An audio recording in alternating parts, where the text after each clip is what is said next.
Alright, some technical difficulties. Let's start the stream here in probably less than 5 minutes.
Alright.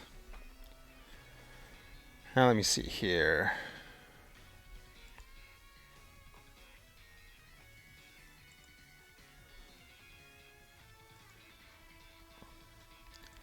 Hey guys, my name is Rodrigo. Welcome to twitch.tv/lpikachon. This is my sidekick, Smokey the Smoke Detector. And we're going to play some Pokemon Sword and Shield, but only poison types. Only poison types allowed.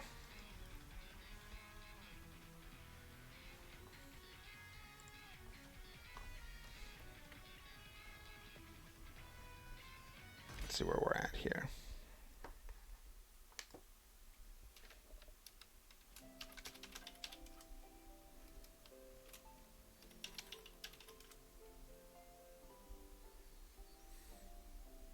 Oh yeah, we were just betrayed. Wait, were we just betrayed?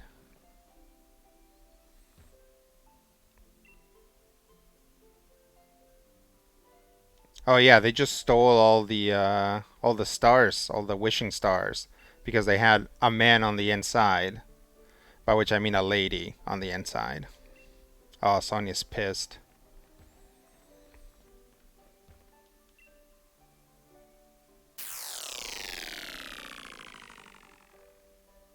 Hi, Rodrigo. Still poisoning and derailing. That's right. That's all we do here. All we do is poison, poison, poison, and get off track. Thank you, Saint JW, for the sub. I really appreciate it. Langna says Smokey. Yep, that's right. Smokey's right here. Sometimes, depending on how I'm sitting, I'm like my big head covers them up. But Smokey's always here, uh, quietly disapproving of all of my video game choices.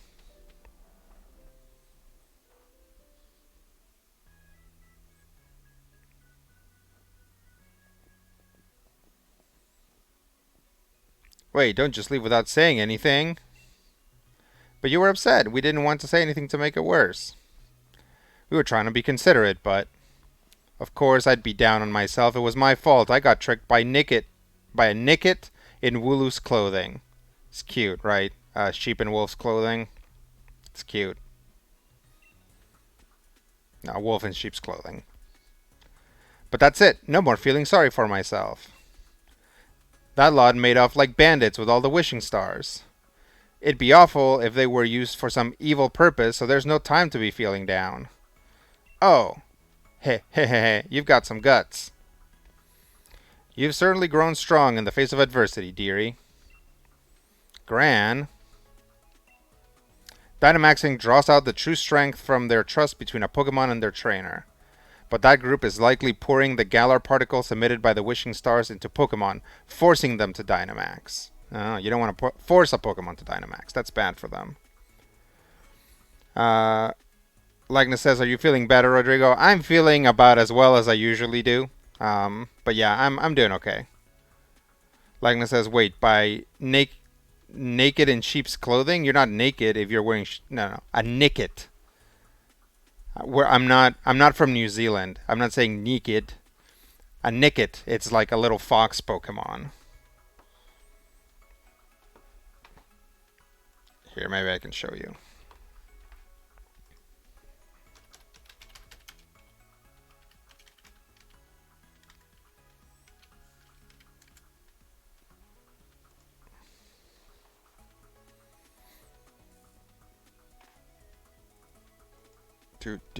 Where's my browser?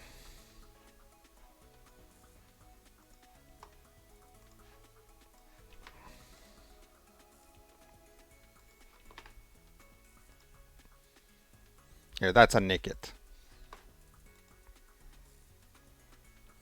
So it's like there aren't any wolf Pokemon in.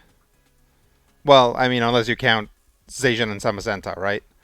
But I think those are very much supposed to be like dogs.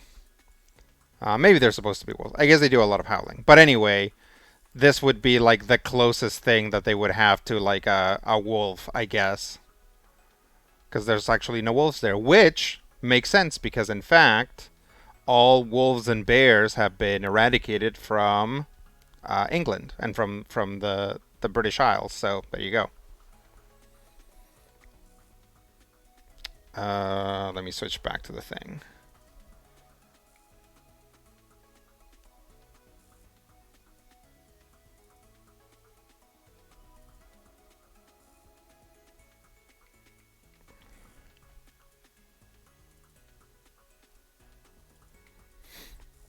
Switch back to the thing. Here we go.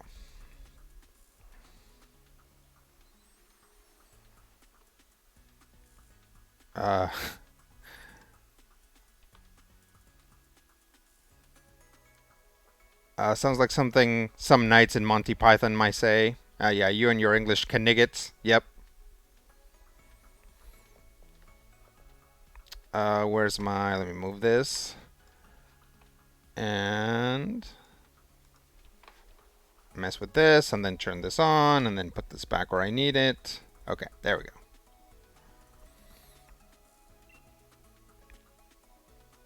That would explain the theft. As expected of the champion, your intuition is quite sharp, Petunia. The theft of the wishing stars was just the start. Things could get a lot worse from here on. Yeah, it makes sense for this game. It's just, you know, it's like they do that sometimes. Like I forget what the other one was, but they've done again. They do at least one other phrase that's like substituting animals for Pokemon. It's pretty cute. But why? What reason could they have for forcing Pokemon to Dynamax? Those weirdos said they wanted to reveal the true natures of Zacian and Zamazenta. I'm curious about what my former assistant said about a royal lineage. Did she mean it literally? Ah, Petunia, look at your town map. I'm detecting huge reactions at 4 stadiums now. They certainly get around, don't they? If there's trouble at the stadiums, then Marnie could be in a real bad way. Ah, Spikemouth seems to be okay. There's no power spot stadium there. Ahem, righto. Petunia, this is no time to be lying about. If Pokemon are in trouble, why are we still here? Let's get right out there and lend a hand. Sonia says, I'm sorry to leave it all to you, but you'll have to take care of the Dynamax Pokemon. I'll search for those Sword and Shield weirdos in the meantime. I mean, probably the best place to search for them is where all this chaos is happening. Alright.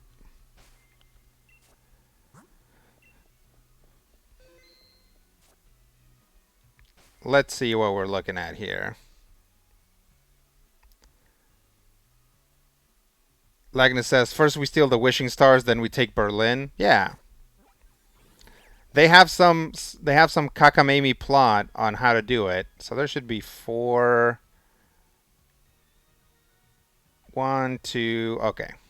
3, 4.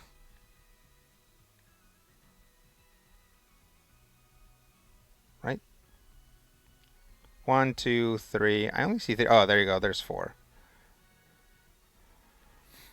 Alright, guys. Where do you want to go first? Mushroom Town?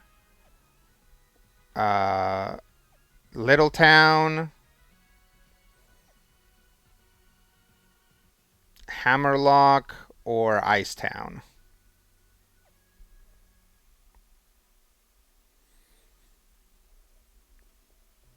Let's go to Mushroom Town first.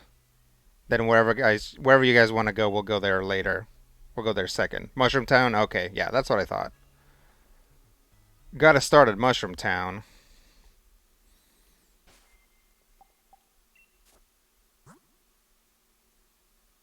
Yeah, we've been getting a lot of mileage out of MTG Player.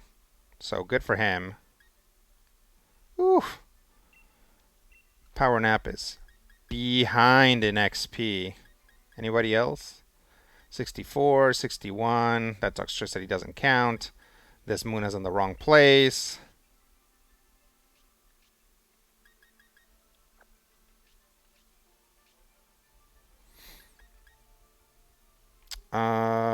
What else? 60, 61, 60, 64, 61. Does anybody... Let's take out Oakley for...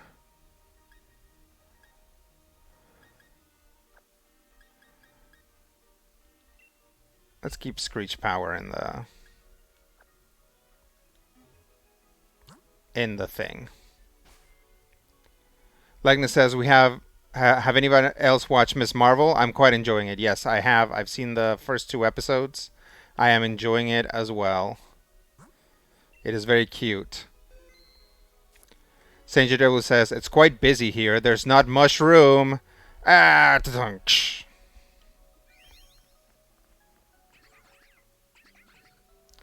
this has got to be a terrible place to live if you have allergies.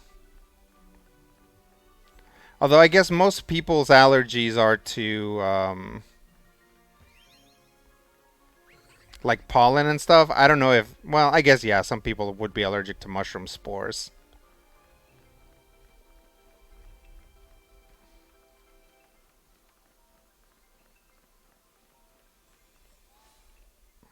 Oh, we're going to see Beat again, probably. Huh, you lot. Bead, what about the Dynamax Pokemon? You think I, the Elite Fairy-type gym leader, would have any kind of trouble? Hob says, oh, that's right, you're a gym leader now. Though I don't know about Elite or whatever. Please, please, don't tell me you came here to help. First of all, you're a bit late to be of any use, and second, I didn't need any help. I actually kind of love this. I would actually love it if Beat just took care of this on his own. It sucks if we don't get to play and like we don't get to fight a giant fairy type, but also I actually would be kind of cool if Beat just takes care of it. First of all, you're a bit late. First of all, you're a bit late to be of any use, and second, I don't need any help. Why'd I know you'd say something like that? We came all the way out here just to lend a hand. What an obnoxious gym leader. The next gym challenge is shaping up to really be something. Lagna says, I like the power origin and adjustment, whatever the reason. Yeah, we'll see. We'll see how it goes. Obviously, we're still trying to figure out where it all comes from, right? I guess my current theory is that she's like a baby eternal, and like her great great grandmother was like Angelina Jolie or something. Harvester says, Howdy, Rodrigo and chat. Hope everybody's having a good whatever time it is. I am having a good whatever time it is. Beat says, Oleana tricked me and used me. From now on. There it is, haha. Yeah, Prime subs. As you can see, we have a new animation for when people subscribe or give me any money. We have a little cup here with a Cramorant. That is our... Right now, this is our Get Rodrigo a New Chair Fund because this chair is an old office chair that doesn't adjust in any way. So sometimes after long streams, which like a 3-hour stream is like a very long stream for me, right? Sometimes after like a 3-hour stream, I'm like, Gugh! Just because it doesn't provide a lot of support. So I want to get like a gamer chair or like a good office chair. So we'll see. Beat says, and I think what I should do now is have a battle with you, Petunia. Okay, so we are going to get to battle anyway. Look, I'm sorry, mate, but this is hardly the time. Opal says, don't always be in such a hurry, boy. You aced my quiz, so show a little composure. Beat has already quieted 3 Dynamax Pokemon. He's given you the luxury of some extra time. Beat's life won't be bound by what other people say any longer. Although I certainly influenced a few of his decisions not too long ago. Now that you mention it, I suppose you did. Like, characters like Beat, like characters that actually have change in their lives, are like the strongest plus side for me to come back to a region like years later, right? The problem is that a lot of the time they're remakes and they like kind of scooch like people's change under the rug, but I would be up for a full-on sequel, right? A full-on sequel, like to see what Beat's doing, to see what Marnie's doing as gym leaders. That'd be interesting. Let's see.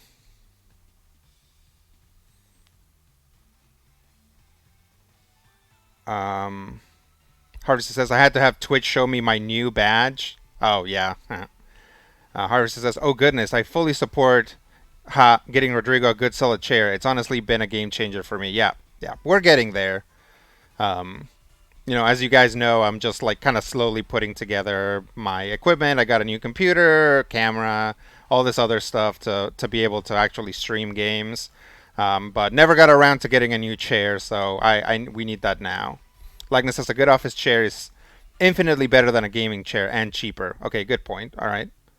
Now, if you're open to recommendations, I've really liked my Lazy Boy Executive Office chair. Yeah, sure, definitely. Lagna says, who should we trust? People who buy a chair based off of how cool the red and black color scheme looks, or a chair designed to have someone sit in it for 8 hours without caring if it looks good on stream? I mean, and you guys know from the fact that I stream to a white ceiling with a crooked door and a smoke detector that I don't super care how it looks on stream. So you got that going for you. Lagnus spitting ergonomics. Yep, there you go.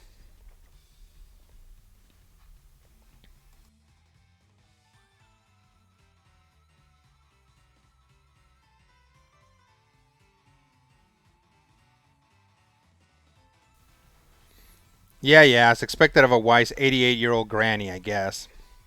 But this has nothing to do with Miss Opal. This battle's for me. Now, don't dilly-dally. Your only option is to accept. Alright, let's go. My Pokemon and I have risen from the ashes. I'll grant you a brief glimpse at how amazing we've become.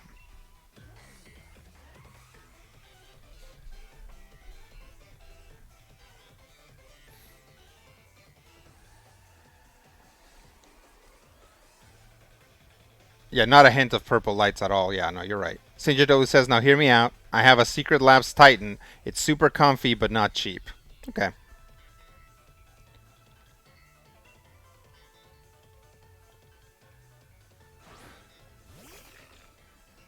Now, did I ever get around to putting that fire type? That Mawile may be really bad if I didn't move Salazzle into the team. I did. Okay, let's do that. Mawile is a very weird Pokemon.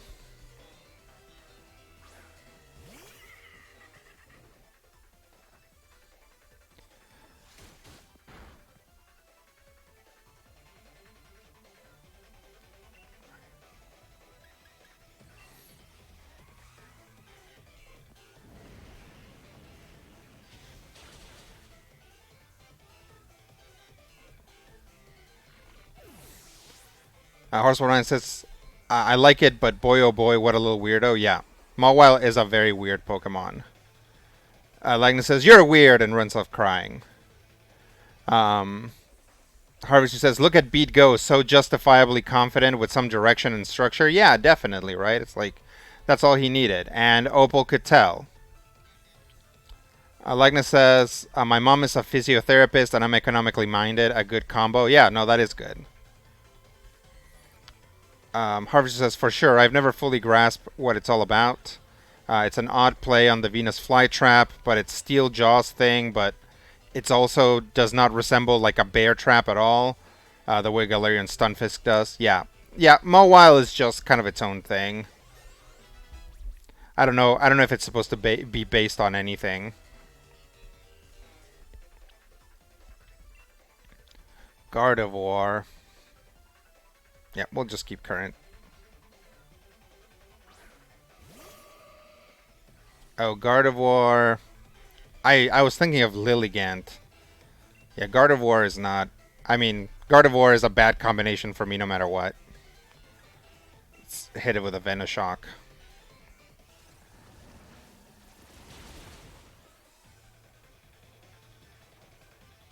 Ugh. Uh-oh. Well, let's hit it with another Venoshock before we get hit by the future attack.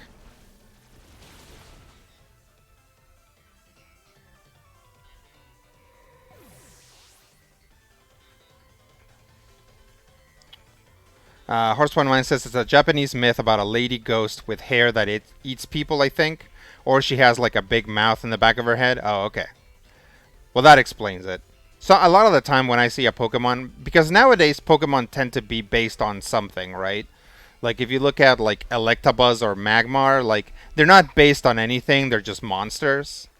But nowadays, pretty much all Pokemon are based on something, so it makes sense that, you know, if there's a Pokemon you don't understand, it's probably based on something, and likely some sort of Japanese cultural thing. Harvey says, yep, Beat just needed somebody who believed in him, but would also check his BS when he got too big for his magenta britches. Yep. Lagnus says, we have just kicked off a new Pathfinder campaign. On the first thing we get is something to offset negative levels. Wow, that's rough. Yeah,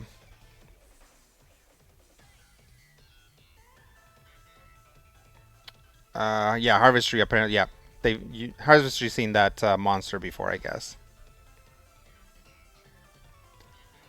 Rapidash. Nope, keep current Pokemon.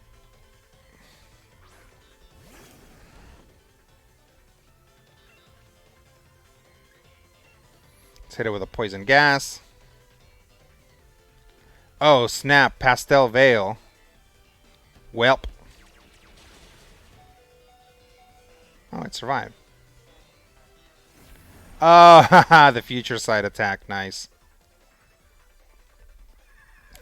I like that. I like that future sight happens even if the Pokemon gets knocked out. Let's see. It's psychic, so should be able to, yeah, Shadow Ball it.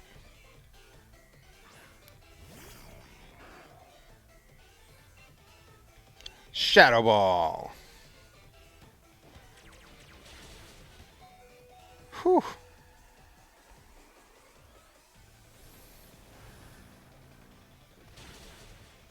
Nice. Good job, MTG player. You're really earning your keep.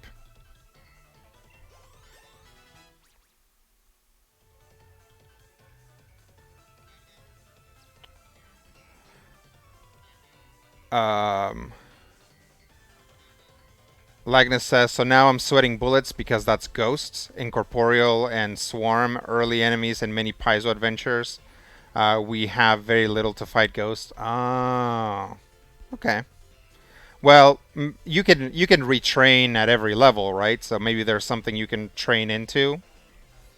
When you manage to level up. Harvester says, I think Horsepoint Mine is onto something, though. There might be more yokai related origins to some of the surface level weird Gen 1s. That's a good point. Future Sight is some interesting insurance. I used it on, I think, my raid Hatterene. Okay, yeah, I like Future Sight. And there's a rock, like, is Meteor, isn't like, there like some sort of like Meteor attack that's like a rock type one. MTG player earning his upkeep, yep, that's right.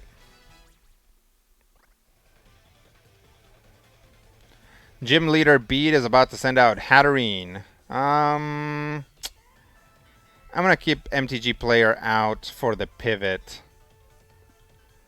Cause I know Hatterene tends to be pretty slow.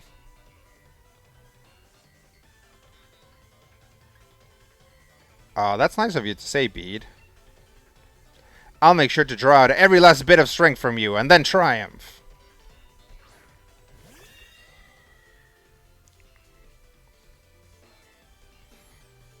Shuddered with anticipation.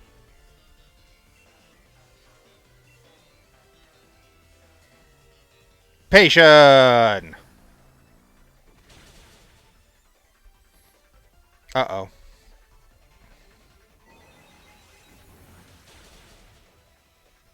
Yep, sure enough, here's the pivot.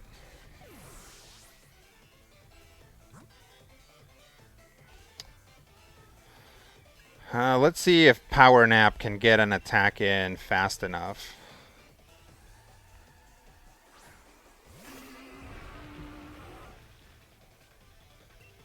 Oof, Power Nap is very behind.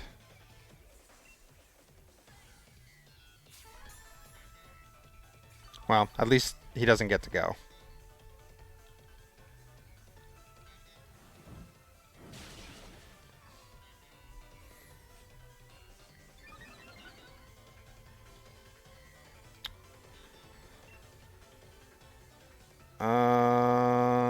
Yeah, let's try it.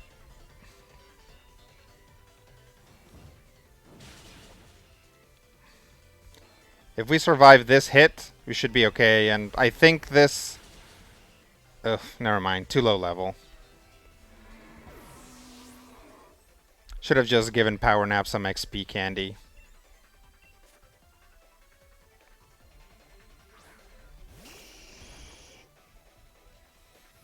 Like, this is his last Pokemon, right?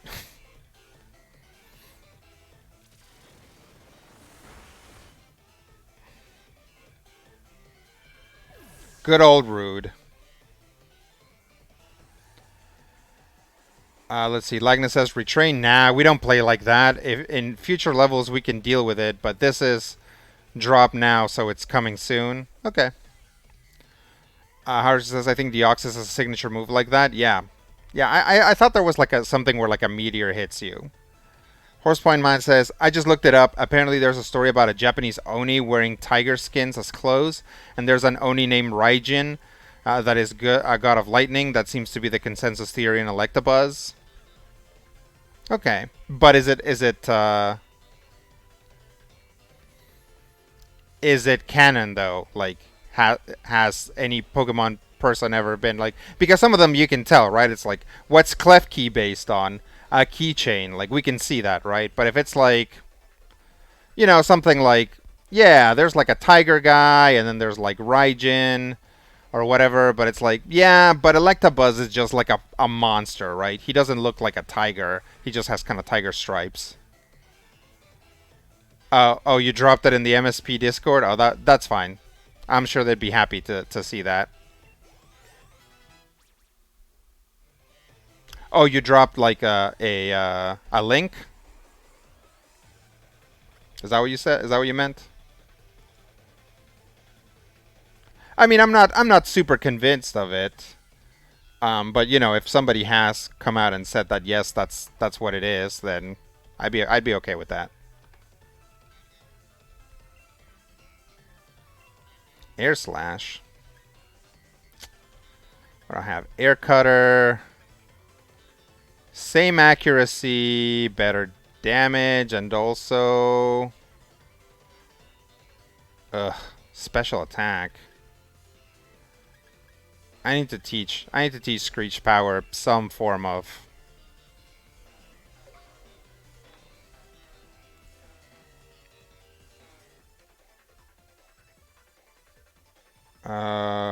video games.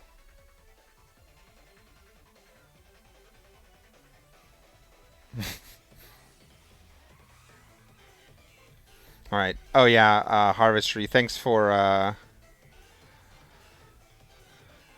Harvester says I put a clip up, but Twitch ate it. Oh yeah, yeah. I do appreciate you guys clipping the show. I think people like for some reason like some people have an easier time finding clips, so that works. Horse One Man says I do a little bit of Pokemon coverage for work, and it is weirdly difficult to get anything official out of the Pokemon Company, at least in my experience. I mean that's fair. Harvester says ambiguity does sound like their MO. Yeah, and that's fine. Again, it's like if you look at Nidoking, it's like maybe he's based on something, but it's pretty clearly he's some sort of like little kaiju guy, right?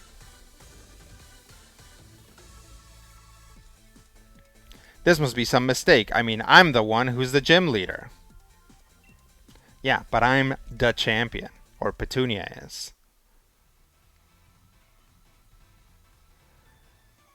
Beat says, thank you for the battle. I can now accept you as the champion. What? I already beat you in the semifinals. Why can you now accept me as the champion? It's painful to admit, but I've come to realize a few of my weaknesses. But I'll keep getting stronger. I'll reach the pinnacle of what fairy types can do. Oh, Beat's Red League card. Alright guys, so where do we go now? Ice Town, Hammerlock, or Grass Place? Now that's what I would call a perfectly pink Pokemon battle. Oh, we got Opal's card too. Ooh. Even after losing his right to participate in the gym challenge, Beat still found his own way to crash the Champion Cup. Yeah, I'd say he's a force to be reckoned with. I think I get why he was chosen to be the next gym leader. He might be unbearable at times, or really most all the time, but he's a fierce trainer. He takes things seriously. Yeah, watching him battle you, it was plain to see how much work he puts into it. I mean, he knocked out a few of my Pokemon. Actually, he knocked out most of my Pokemon. If you both are gonna keep talking, how about I fetch you a nice cuppa? Right, I hear you. I won't be outdone by that Beat anymore. On to the next one. So the reason those red and blue buffoons could make so many Pokemon Dynamax was because they hoarded up so many wishing stars. Things will probably get even tougher from here. We still got 3 more stadiums where there's some Dynamax Pokemon are running wild. Let's up the tempo. Let's see.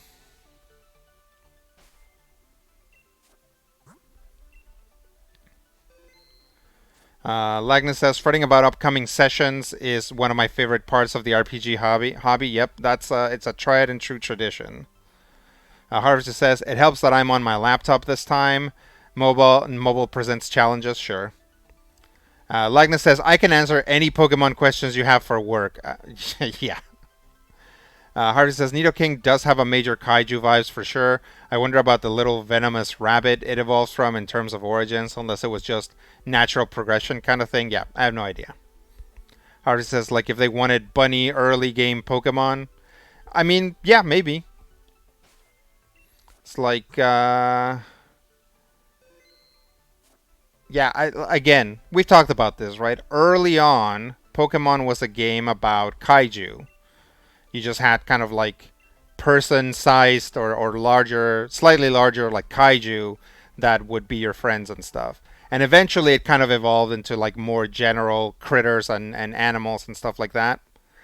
So like Nidoking very much like again when you look at all of the starters, they all conform to that, right? They're all kind of ambiguous little monsters. I mean, they're all kind of like lizardy, but they're ambiguous little monsters that then turn into big monsters, right? You got like a dragon and whatever Ivysaur is, and like a turtle with guns.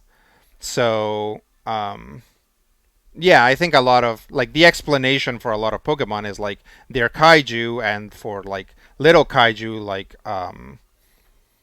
Nidoran, or for little Pokemon like Nidoran is just like, oh yeah, they're baby kaiju.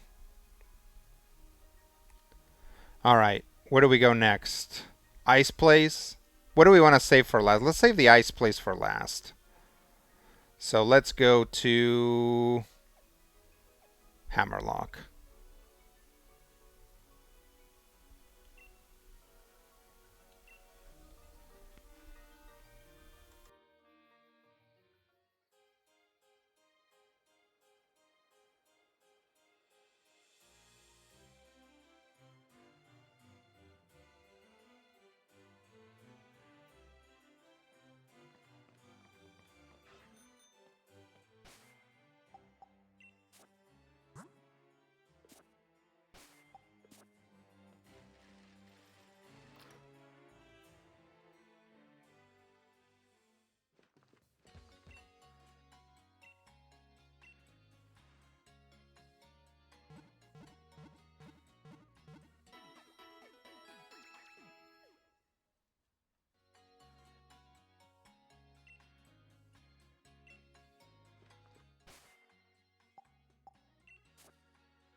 Oh, sorry, I forgot to unmute myself. Let's see. Horsepointman says, I've been running RPGs for significantly more than half my life, and I still get super nervous before each session. Yeah. Um, Harvester says, it seems like the Nido family was hella ambitious for Gen 1. It was one of their few experimentations with Pokemon dimorphism, and some more critters to use the Moonstone for, and making little critters from more rodents slash mammals, and making those poison types to avoid more normal mammal stuff, presumably, and the progression from poison type to poison ground at their Kaijuest for their, I guess, tougher hides, and maybe to hint that they'd otherwise have been buried. Wow. Yeah. I mean, I can see it. Like, that original Pokemon team was really really cared about, like, do these types make sense, right? They didn't care do about are these types balanced. They're like, okay, we want these like weird types that we've come up with to make sense. So that's why there are so many poison grass types, right? It's like, okay, well, it would make sense that this Pokemon would also be poisonous or whatever. And um yeah, that's why every rock type in Gen 1 is also a ground type, because they're like, well, it would make sense for them to be ground types too, making it so that there are no pure rock types in Gen 1, right? So, again, it's like, well, is this balanced? No. Does it make sense? Sure, because you went and created two very similar types, right? So it's like it makes sense for them to not be to be all dual types, right? If they had flying types and sky types, they'd be like, well, I guess all birds should be flying types and sky types because they fly in the sky. Well, of course they would be. But again, looking for things that made sense with the types they had, as opposed to, what's balanced, or what like makes sense if you take a step back from the game. Let's see. Um,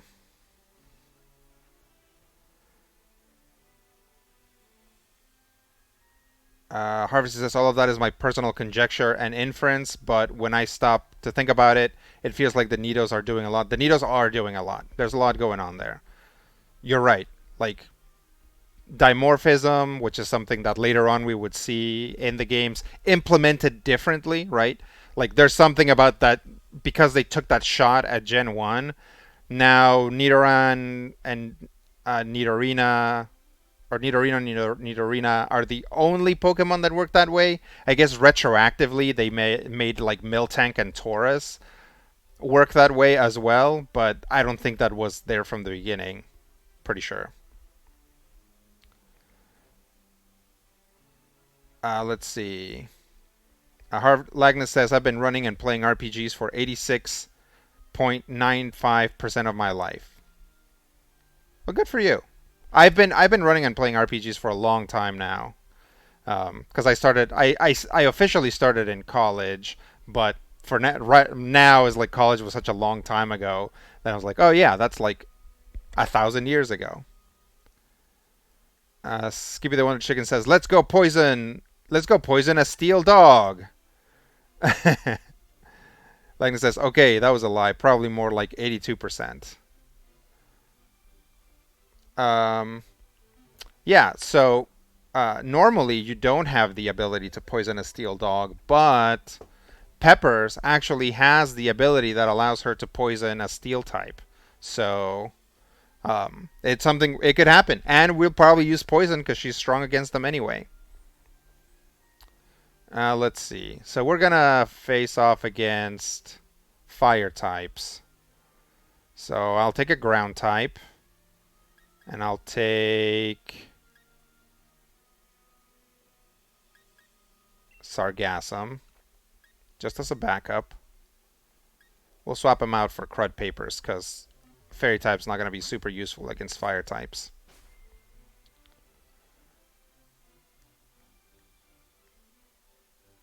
Peppers!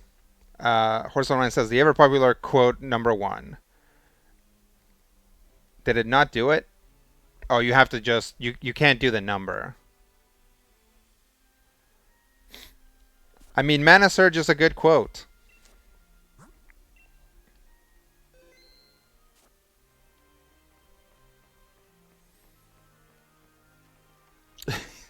That's Lagnus's favorite quote.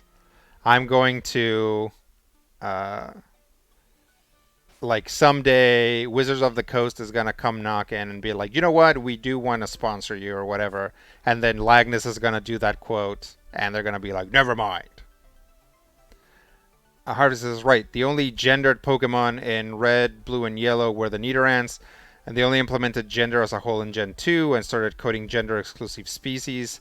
And they couldn't go back to make a singular Nidobaby. Yeah, exactly. That evolved differently based on its gender, like Burmy does later in Gen 4. Yeah, that's right. That is an excellent quote, and I stand by it.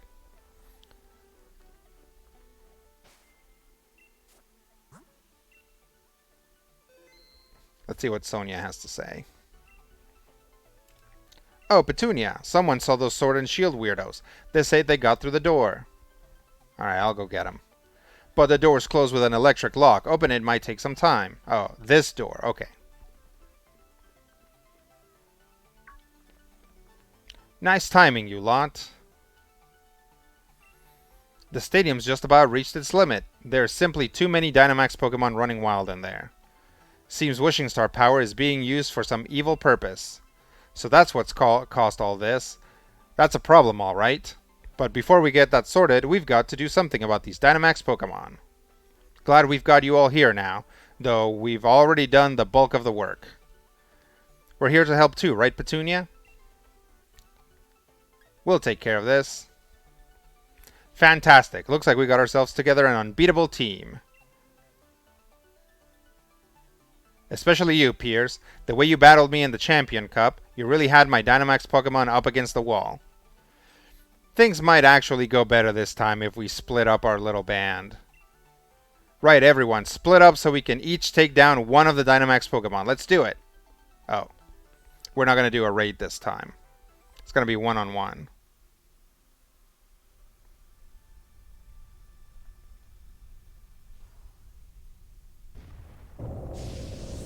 Oh, dang.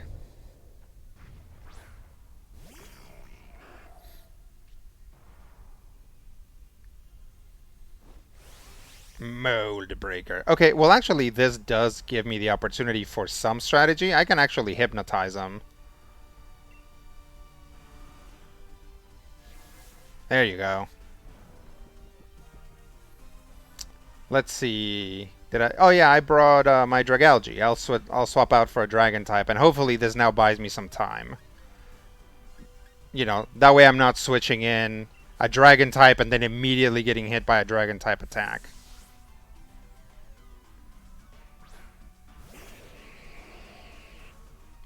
Snorp. Oh, I guess I can do that even while asleep.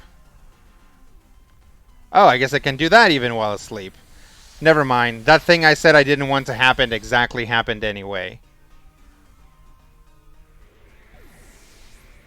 I guess it just woke up. Good, good, good, good. Let's see. Let's go Rude. Rude's pretty tough, so should be able to take out a rampaging dragon type.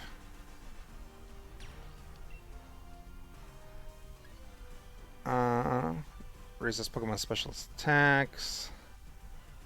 Target special defense.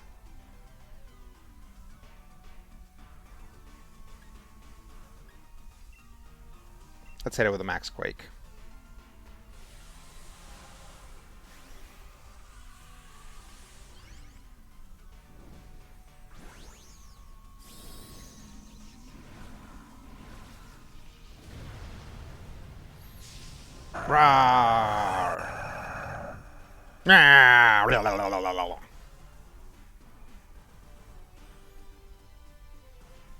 Alright, Max Quake.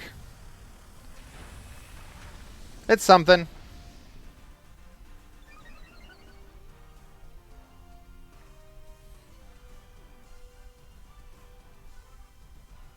Oh, nice. Okay, let's see. Um,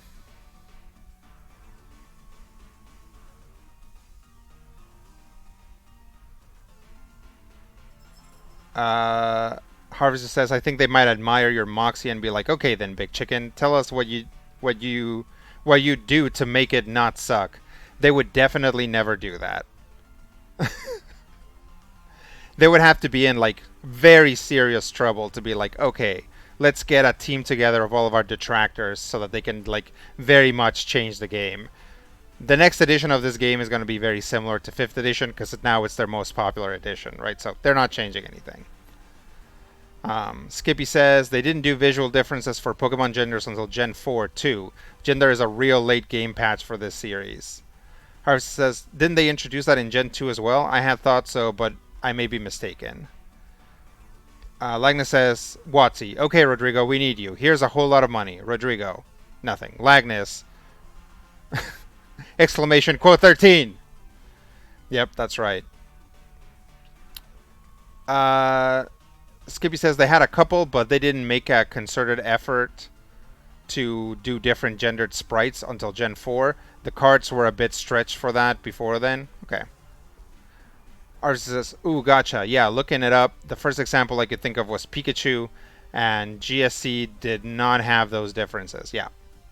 Like if you look up Doduo, they don't have a gendered pair of sprites until DDPPT. DPPT. Harvester says, Watsy assembles a suicide squad of D&D criticals to design the next edition. I mean, it's not unheard of. That is something that companies do sometimes. Uh-oh, Horsepoint Mine got himself timed out. You'd be on D&D Suicide Squad. It's you and Brandon Leon Gambetta running around and making a weird anti-D&D that would kick ass. It's because you said ass. And make no money. Yeah, definitely. Because they also probably wouldn't promote it. Yeah, I know. I gotta get a new filter that's maybe not as ambitious. It's like because I do want to block people from saying like racist things, but saying ass is not a big deal. Um, Harvey says it was also a Suicide Squad joke. Yeah, yeah, it's all good. It's fine. Oh, the cat's awake.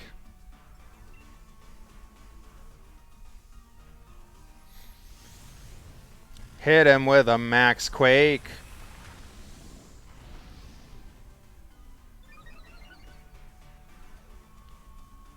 Rawr, my special defense is huge now. I don't think this this guy might attack. Does Hax no Haxorus is physical. Is like a big physical guy, right? Yeah.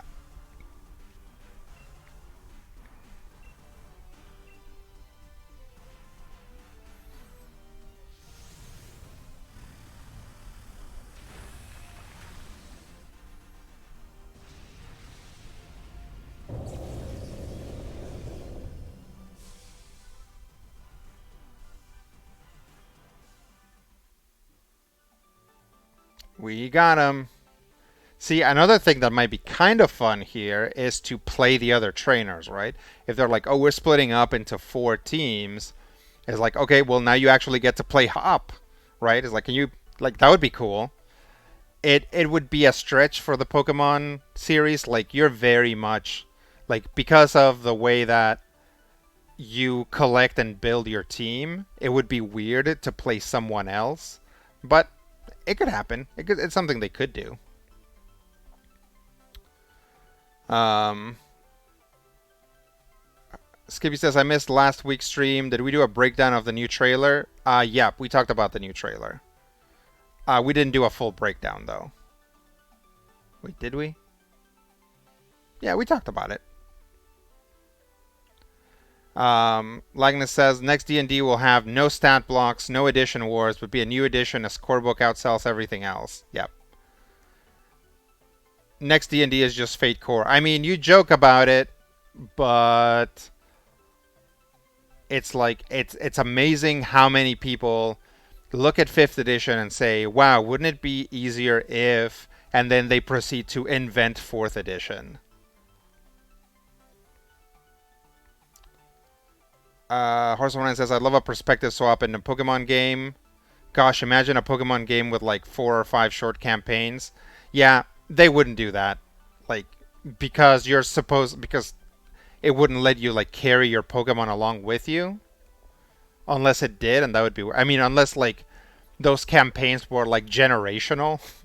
It was like, it's like you play and then you play your child and then you play that child's child, going on like a short Pokemon adventure, and you just get to accrue all the Pokemon. Hard says, "Oh, that would be cool in a future game. Have an anti-hero type, less like Beat, maybe like the main character from Colosseum, who's interacting with the evil team and navigating that all, and you swap back after key plot points. Yeah, that'd be cool." Hearthstone Man says, "Watch out, everyone. We're inventing a game way cooler than we'll ever see in our lives." Yeah. Yeah.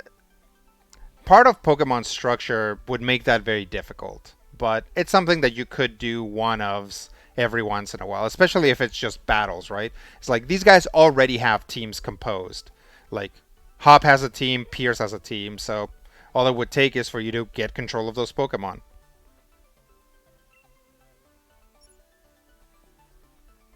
I'll take care of the Pokemon that went wild. No need for you all to worry about that. Petunia, give me a ring if things should go to pot again. Oh, I forgot to look at the cards for the other guys.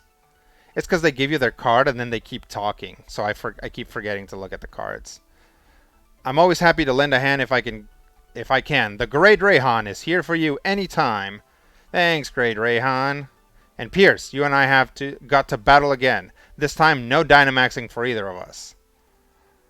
Ugh. Rayhan says, "Wishing stars being used for evil. I assume you all are already looking into who's behind it, right? Carry on then. I'll take care of things here at Hammerlock Stadium." Alright, we'll go to Grass Stadium next. Petunia, we've got to help all the other places where these Dynamax Pokemon are running wild. Looks like there's 2 Pokemon stadiums left to check. So this is like, here's the thing, right? It's like Pokemon, because Pokemon is a little baby game for babies, it holds your hand a lot, right? It's like now reminding you of this mission that presumably you would remember, that there's like 4 places, right? So now we move on to the next place. But here it is, like sitting and telling it to you again, which makes sense because, again, it's a game for little kids, but also little kids don't read. Like, little kids will just skip this dialogue a lot of the time, so it actually doesn't matter. Okay, let's look at the cards. Harvester says, if the perspective swap characters had some non-battling mechanics to mess with, more so than the main game has of, like, press A at things. Yeah, again, I'm talking about, like, playing one fight. Like, if you get into a thing where, like, you're doing, like, a Zelda puzzle where you are, like, walking 2 characters to press buttons for each other, it's like, if you're doing that, then you might as well just do it with Pokemon, right? You might as well, like, throw your Pokemon onto a switch and have them press it so you can walk by. And, like, maybe the Pokemon needs to be, like, heavy, so it's like you need to bring a heavy Pokemon or whatever. So maybe something like that. Harvester says, I earnestly think there will be a 4E homage in D&D 6E, and even though a lot of people are harping on 5E now and 4E is getting a bit of a rep resurgence, people will still rage about the things 6E takes from 4E. Yeah. So yes, the next edition is definitely going to have bits of 4E in it. And, it depends what you consider bits of 4E, a 4th edition. Because, for example, 4th edition was the first edition to put Tieflings in the player's handbook, and Dragonborn, and invented. Dragonborn were literally invented in, I guess maybe they weren't invented in 4th edition, but they were invented very late in 3rd edition. But yeah, so Dragonborn and Tieflings being part of, like, the core races is a 4th edition thing. What else?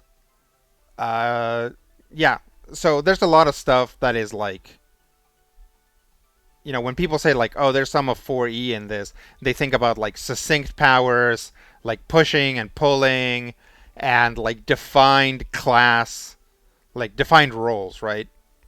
That, who knows how much we're going to get of that. But little things like, oh, the fighter can move people around the battlefield, blah blah blah. It's like that's fourth edition stuff, right? Like fighters used to never do that. Um, Skippy says, "Hey guys, what if we had a ton of rules and stat blocks and all the classes are more close in power level and versatility? Was my D&D career between 2008 and 2013 a joke to you? Are you mocking me?" um, so I saw Steven's post about Sinja W says, so I saw Steven's post about giving away all his 4E books. I first thought cool, but then was struck by the thought that you'd never play 4E again. Now I know you were you going to. Now I know you were never going to, but hope, you know? Yeah. Um, well, yeah, it feels weird to say I would never. I'll never run another fourth edition game, or I'll never play another fourth edition game. But there was definitely a moment there where I played my last third edition game, you know, not counting Pathfinder, and that was that, right? And I gave away pretty much all my third edition books. So yeah, definitely that's something that might happen. Is we'll never play fourth edition again, and we're definitely never gonna play it on the show again because the logistics of it are very difficult. It's hard to find the books. It's hard to find the character sheets. None of the character builders work anymore. So fourth edition was greatly powered up by character builders. Now that those are basically unusable, the our ability to play fourth edition has diminished greatly. So we're probably never going back to that. It's true, and you can still play fourth edition. You don't have to have us play fourth edition for you. If you like it, you play it, or you keep the books, or you buy Steven's books. It's fine. Um, Orspine Mind says to Skippy, if you've read the new Monsters of the Multiverse book, they've made a lot of changes that feel like 4E. Spellcasters use fewer spells and instead have their own built-in abilities. Yeah, yeah. Everybody at some point just every few days somebody reinvents fourth edition, right? Because fourth edition was the last and possibly only time. I think third edition had a design direction. But fourth edition's design direction was very strong and very distinct. And they were like, what do we want to do? We want to make a fun, cool, tactical combat RPG, right? And that's what they did. And that's why monsters have never been easier to run. They never were. They never were easier to run, and they're not easier to run now, right? Characters are not as easy to build. I mean, maybe they are as easy to build if you play a character that doesn't have a lot of options. Um, but yeah, you're gonna keep seeing stuff that feels very fourth edition-y because that's how it goes. Um, Harvester says there's this mismatch too. Like it lacks a good journal function to check your menu where you're supposed to go and your progress on a given task is. When I load up the game after a while but forget what to do. For Pokemon, yeah, absolutely. I guess let's talk about Pokemon and D&D for a while. Congratulations, Lagnus. You got us back to this screen. Harvester says, but they instead do hand-holding about things I am super clear on. Yeah, that's Pokemon for you. Saint W says, also, my wife say hi to Melody. Rodrigo said our kids, my wife, say hi to Melody, Rodrigo. Said our kids read every line from Sonic Adventure when they are playing it. Oh, say hi to Melody, Rodrigo. Hi, Melody. That's fair. Some kids do read a lot, and some kids read everything, and some kids do not. And especially real little kids who can't read very well, they'll skip this stuff. Like, my nephews have been playing Pokemon since they were barely able to read. And they learn that you can just skip all the dialogue and nothing happens. Like, it might be harder for them to know where they're going. And I'm always telling that, I'm like, if you just read the dialogue, you could do it. Like, my youngest nephew, a long time ago, I'm sure he's fine now, got stuck in the plateau, like the opening plateau for Breath of the Wild. And I'm like, well, did you talk to the guy that gives you the glider? And he's like, yeah. And I'm like, okay, well, what did he say? And he's like, I don't know. And I'm like, okay, well, go talk to him again. So while I'm sitting there watching, he climbs back up the tower and talks to the guy and just skips through his dialogue. And then he turns to me and he's like, nothing happened. And I'm like, I wasn't saying that it's going to trigger an in game event. I was saying he literally tells you what you need to do next. Read what he's saying, and he's like, I'm tired of playing. And he just like put it down, and I don't know if he ever picked it back up. I know that his older brother has beaten that game 5 ways from Sunday, and he really loves it. So at least one of them is reading, right? Because you do need to do some reading to actually get through Breath of the Wild. Let's see. Next Pokemon, you'll play someone who is against capturing Pokemon, so you start with a gun to hunt trainers, but it's not powerful enough to get to them, so you start capturing Pokemon to take them out, convincing yourself you'll set them free once you're done.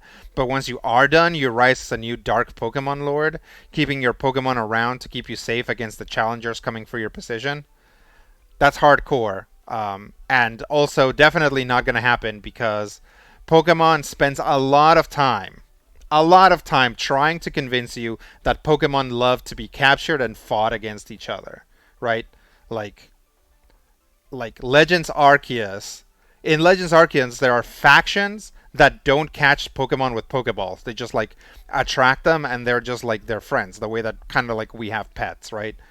Um, and through your awesome heroic actions, you convince them that, yeah, maybe there's something to forcefully capturing Pokemon. Yeah, maybe. So it's very weird. Pokemon keeps reinforcing this, like, ha ha ha ha, it's not dogfighting.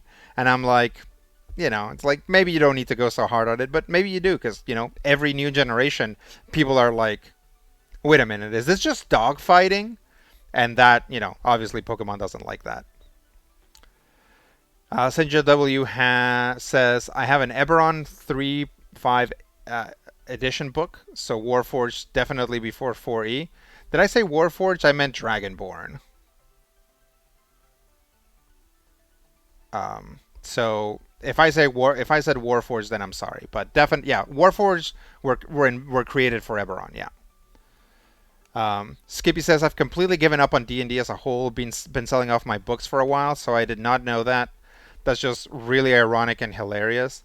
Yeah. So, fun fact: I recently got invited to a D&D 5th edition game, sort of.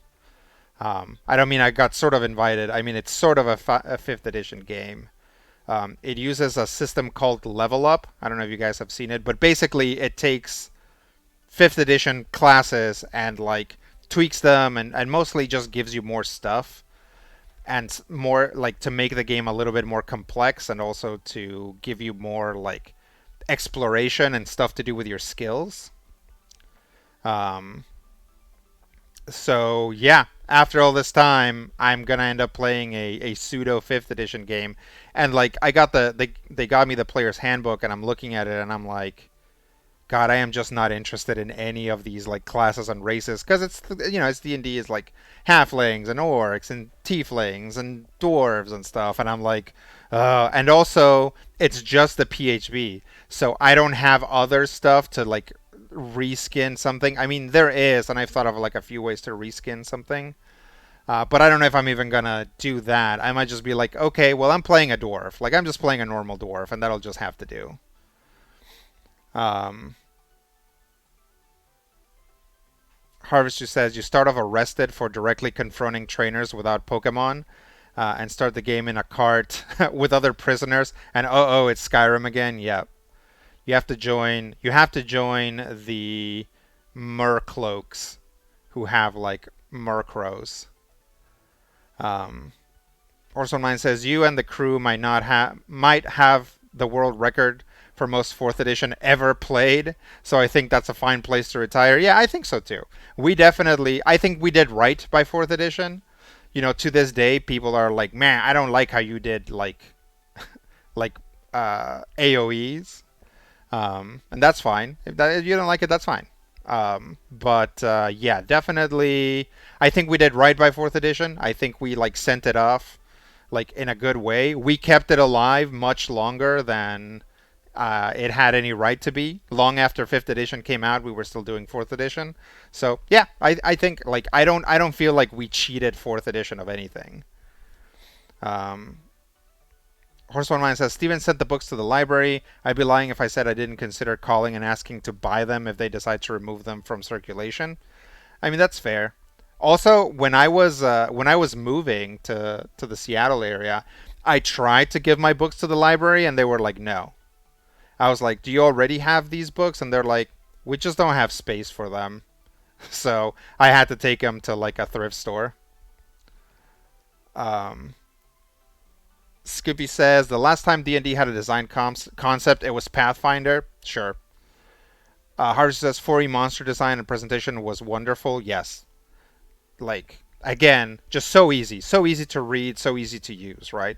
Bam, bam, bam. Here's everything you need to know. Here's everything that's relevant. And down at the bottom here, here's some like extra things. If you need a monster to make a perception check, if you need a monster to like make a save, like maybe it gets a bonus or maybe it doesn't because actually most things didn't get a save bonus.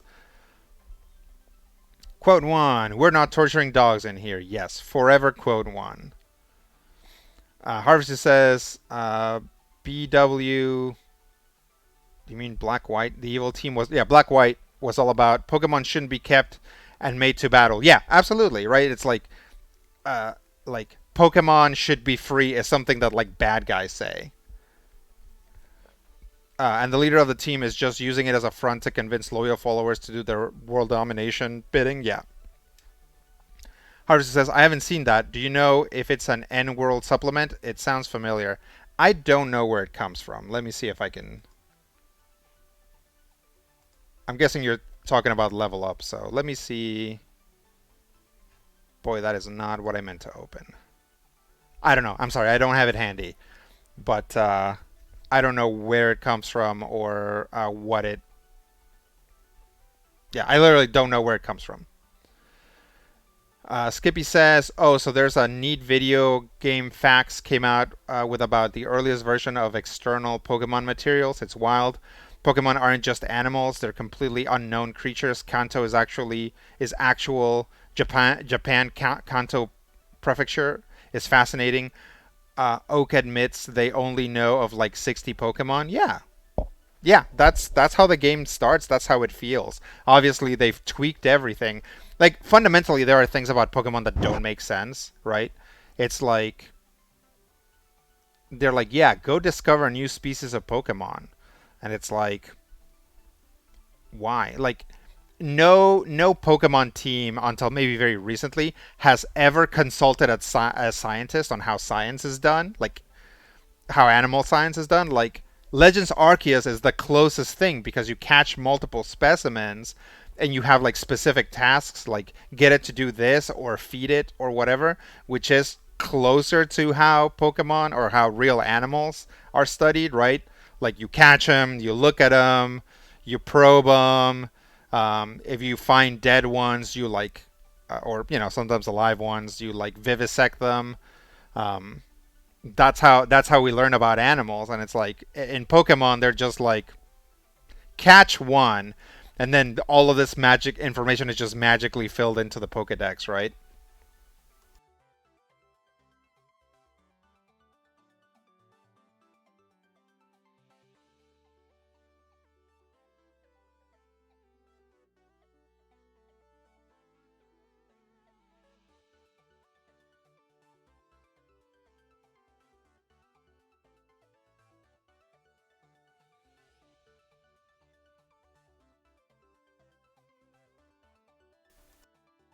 All right.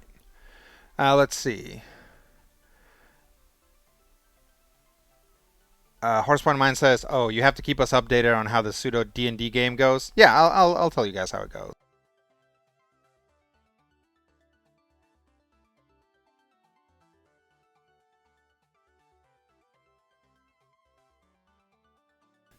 Guys, I need a haircut very badly.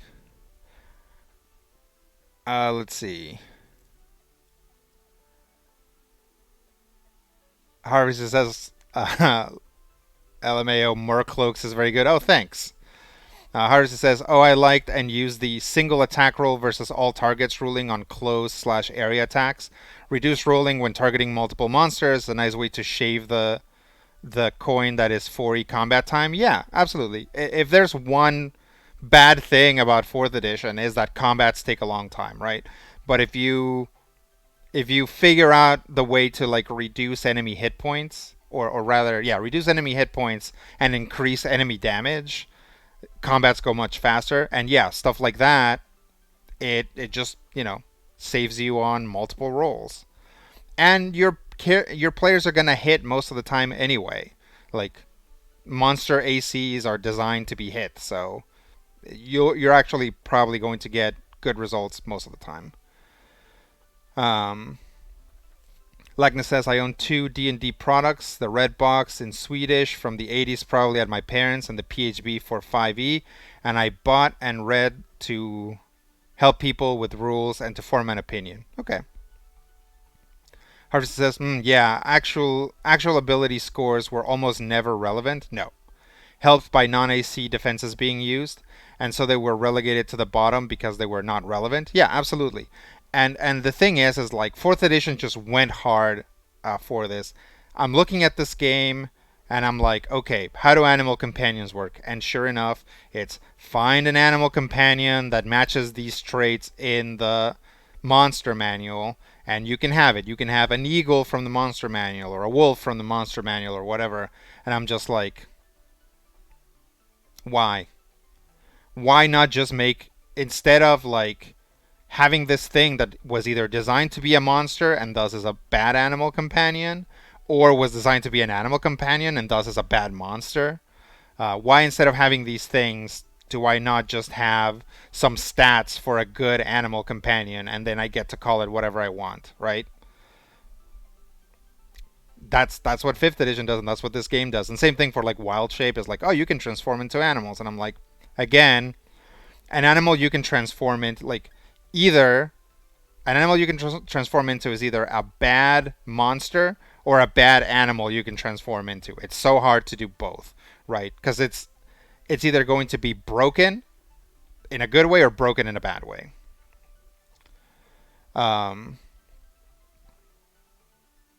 Hardest says, "Oh no, oh and no worries. Yeah, I was asking about level up, but it's not at all pertinent. Yeah, I don't. I don't have it handy. Sorry." Lagnus says the full name is Level Up Advanced 5th Edition. It has an entry on RPGgeek.com. Okay. Harvest says I was able to find Level Up Advanced 5th Edition online, which I assume is that. Yep, that's it. Good job, guys. Good job, the Brain Trust, for getting everything together. Horseman Man says you're advised to use skirmisher type enemies that deal a lot of damage and go down fast is something I carry forward into a ton of different games, D&D and not. Yeah, yeah, right. It's like they're dangerous, they're scary, but they still go down fast. So if the players mess it up, I guess now we're just talking about D&D. Um,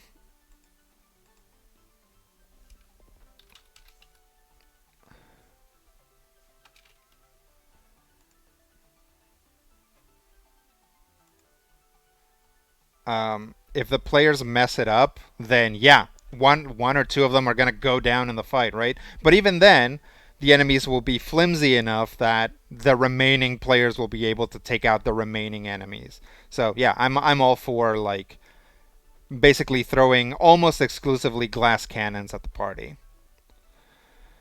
Harvester says, yeah, the rub about 4th edition combat is that it definitely constrains gameplay flow and dictates much harder what your group can do in any given game session, depending on how much time you have to play. Yeah, and that's why you have to treat it like a thing, right? You can't just be like, you guys are accosted by 1d4 goblins on the road. Like, that's a skill challenge. Like, and people will be like, boo, I hate that. And like, that's fine that you hate that, it's fine. But if you look at games like Lancer, in Lancer, you're like walking around and talking to your friends, and that's it. There's like no combat stats that factor into that. The moment you get in the robot and launch into battle, like, that's a fight. You are now fighting, all those stats become relevant. And that's how you have to treat 4th edition. It has to be like, okay, Like this game, like this session is the fight. Like you have to walk all the way to the fight and then stop, and then your next session is the fight, right? And sometimes that's very difficult to do. There are times on Critical Hit where I tried to do that and it just didn't work. Um, and I had to, we had to do a scene and then the fight, and we were up till like 1:30, and everybody hated me. But that's what you have to do. The problem with fourth edition with D&D is that it doesn't have a structure that allows for that, right? Lancer very specifically is like you're either in your base or like doing like human stuff, or you're in the robot in the middle of a war, and there's a clear moment at which the lever gets pulled, right?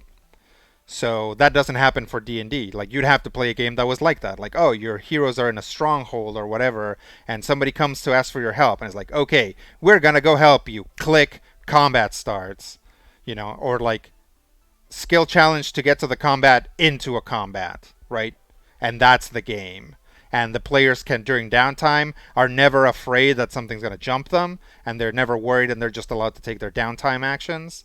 And then when they go to battle, like pull the lever, now we're in battle. Like if you run fourth edition like that, you'll have a lot easier time mechanically. But it limits the kind of stories you can tell, and that's perfectly fair. Let's see. Harvester says, and so then 4E lent well to having multiple sessions spanning a singular adventuring day where you have a tense sequence of scenes. Yeah. Fifth edition has started to do that more too. There are now new summon spells that don't use the monster stat but instead use their own summon creature stat block. Yeah, obviously that's the right way to do it. Again, that's how 4th edition do it, right? Or how 4th edition did it. Like, it's like all the summons were written into the powers.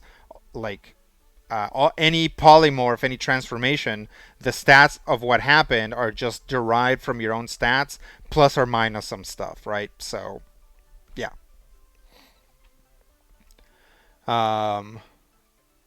Skippy says, I'm glad we have a brain trust I'm not a part of. Shiny Pokemon make brain go burr.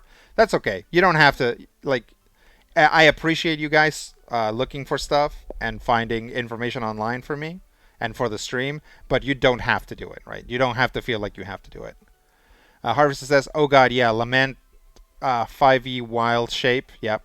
The Tasha supplement presents a Ranger's Beastmaster companion option that is like what you describe, a discrete monster whose stats will adjust with yours, and importantly, are right in your subclass section. Yeah.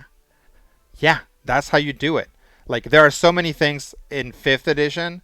Like, 5th edition is just is like a step backwards in so many ways.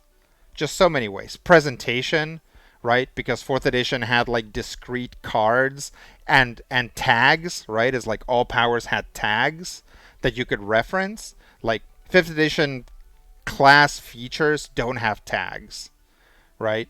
Spells have tags because spells have had tags since 3rd edition, so that was grandfathered in, I guess.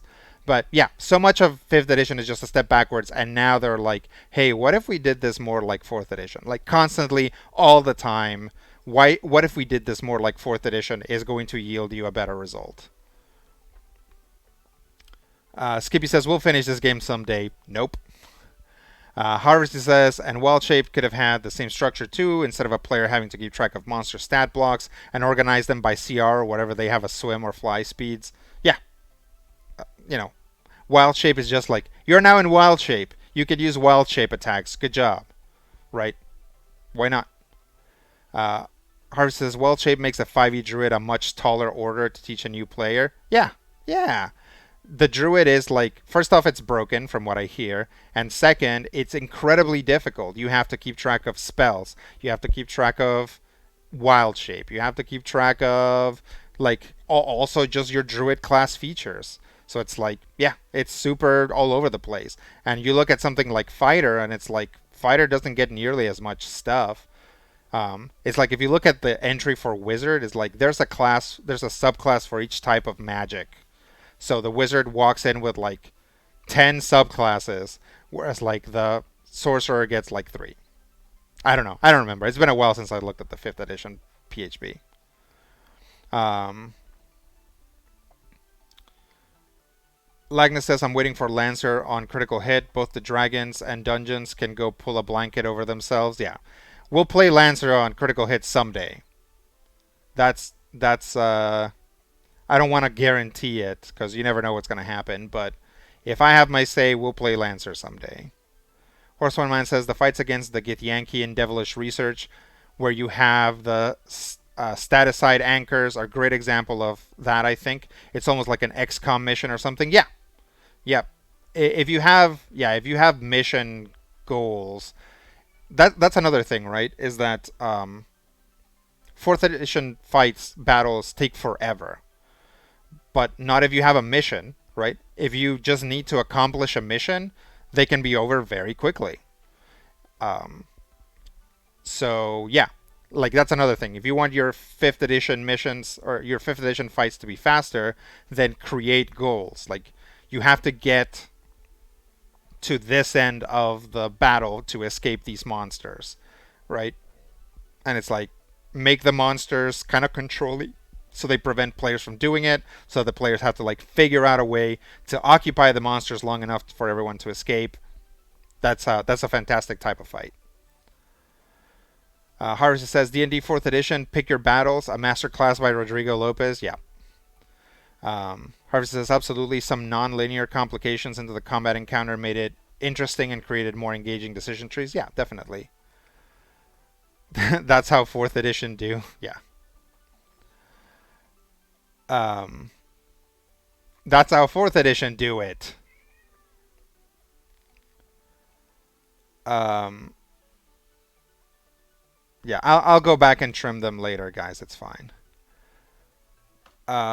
Skippy says it's a step backwards, and somehow people applauded them for it, even though the average age of a player is like 22 now. Oh yeah, yeah. Once streaming started bringing people in, like people just hear what everybody else is saying and they're like, oh, this must be the consensus, right? So anybody who's young that you talk to that's like, I thought fourth edition was bad, it's like they're just listening to the grognards. Harvester says, I mean, as Rodrigo's sentiments go, it's kind of a staple of his D&D discourse, so having another copy of it in the quote deck is good. I guess so. That said, I didn't really like the 4E Druid in that it was way more heavily leaning towards wild shape powers. If you wanted to play more of a caster approach, you had fewer interesting options. That's fair. That's fair, right? That is a fair criticism of the 4th edition Druid. Yeah, no argument there. Skippy says, we'll play Lancer and Critical Hit the same day we finish Pokemon Shield. Yep. Um, Horsepoint Mind says the Lancer episodes are just the crew waxing poetic about 4E. Yeah, it's probably gonna turn into that. Lagnus says, well, it feels like I played a small part in this derailment, and what will help me sleep, and that will help me sleep better, which I need to do now. Have a good one, people. Bye, Lagnus. Sorry that we played any Pokemon while you were here and didn't just completely get derailed to begin with. Harvester says there's a lot of encounter design one can draw from Final Fantasy Tactics. Honestly, especially the advanced slash A2 handheld games, having the variety of alternative objectives from defeat all enemies is a great way to mix things up. Yeah, and that's the default for Lancer, right?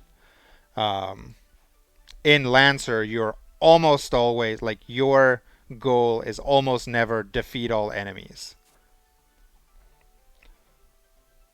Oh, so there's Bede's new card. That's cute. Rayhan's. Of course, he's taking a selfie. That makes sense. Opals. Cute.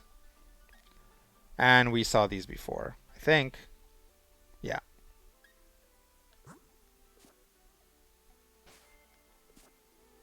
Okay. Does this work now? Okay. Well, that was useless. Um, Skippy says Pokemon and Lagnus's favorite stream never. Yep. Okay, hang on, guys. I gotta let the cat back in. She's freaking out. Just give me a second.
Let's see.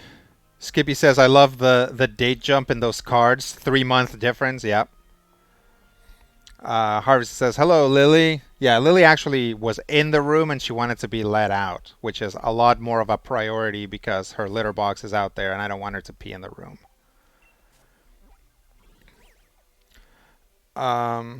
Horseman says, I've been staring at the computer all day for work. I think I'm going to bounce and try not to melt in the 96-degree heat. Peace out, everyone.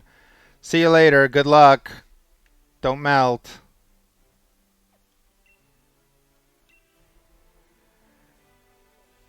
Harvey says, yeah, honestly, if 5e offered a wild shape variant that worked like the new summon spells and beast spirits for the Beastmaster in tandem with newer subclasses that use wild shape as a resource for an alternative cool feature, it would be a lot happier with it as a class.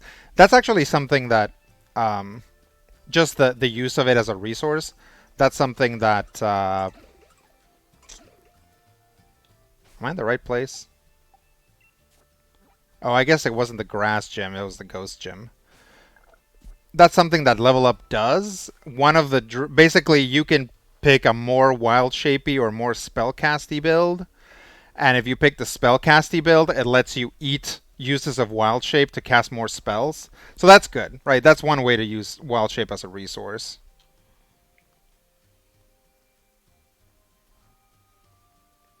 Hang on a second.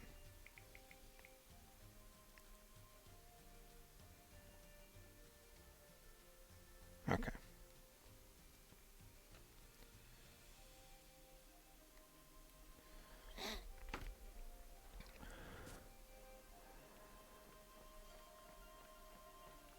I guess I should ask these guys to see if I have today's deal.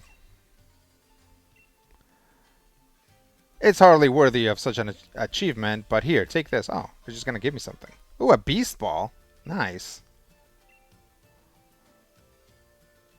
Come back again soon. Alright. Well, I didn't know I was going to get a beast ball out of the deal. It's Hiker Douglas. It's very dangerous. We should let the people at Ballinlee know what happened with the mural. Let's see now. To reach Ballinlee, you have to head through that mushroom forest. Trying to ambush me again, huh?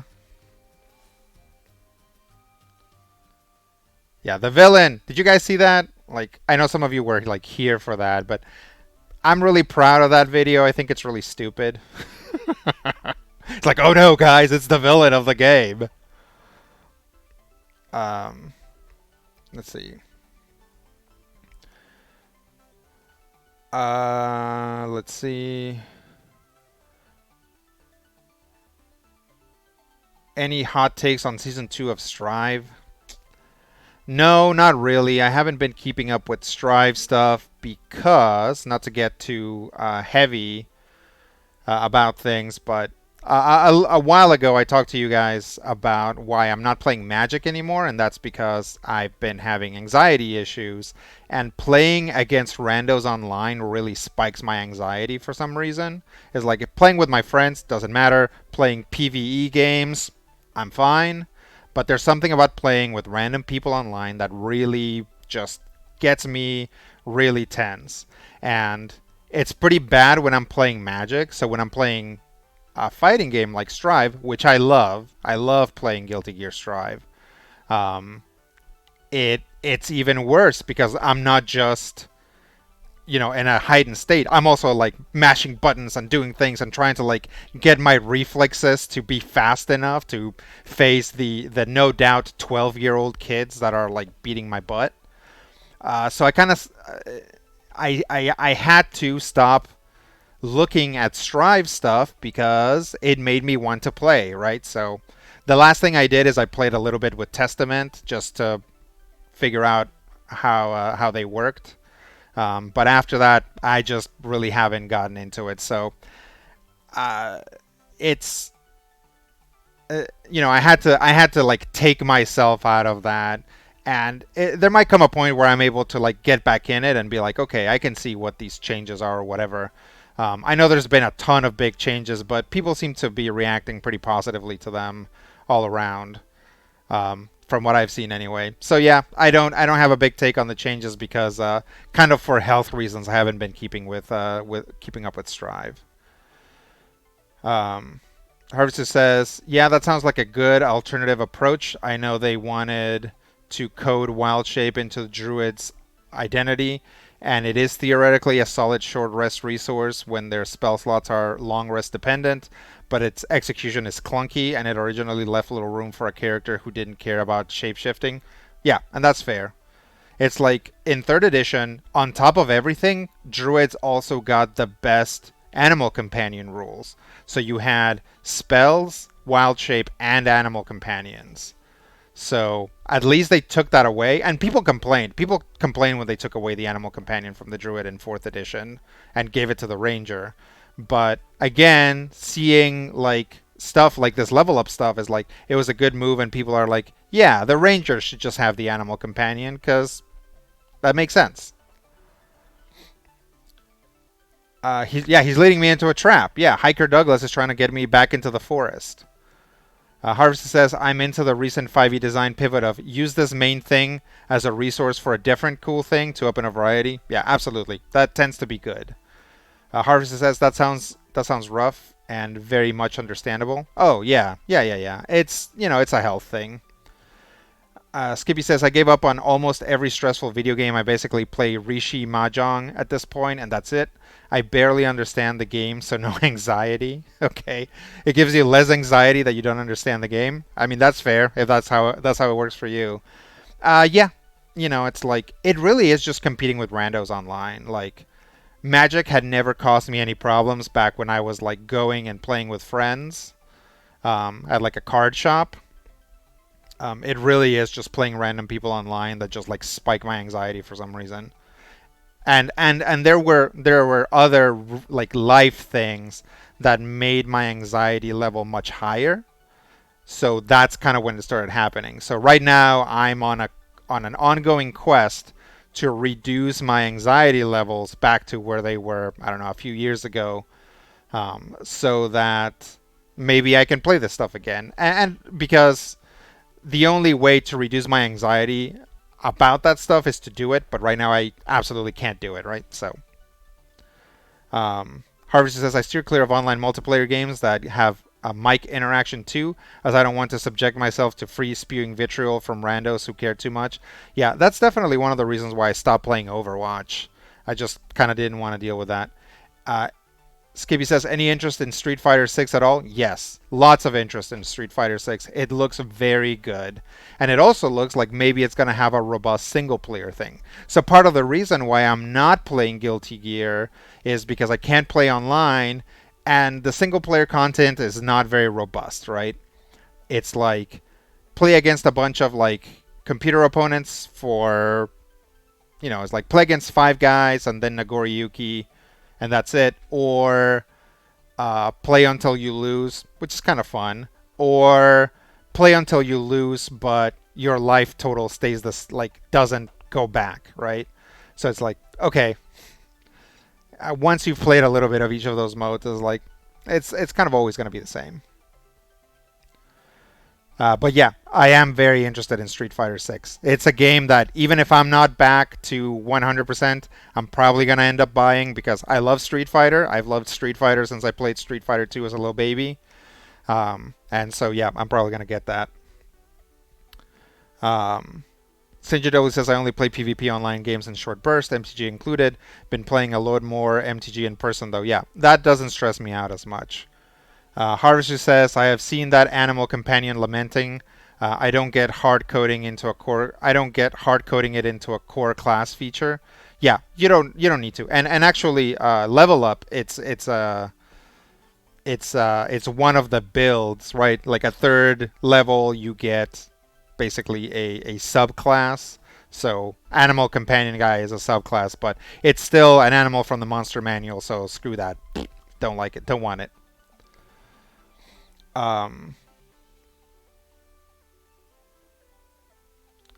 Skippy says, once you're within spitting distance of Diamond or Mythic, it gets really hard to accept defeats on MTGA. You lose so much progress. Yeah, definitely don't want to don't want to deal with that, right? The progress isn't as important to me. There's just something about playing against people I don't know, like faceless things that I know are humans.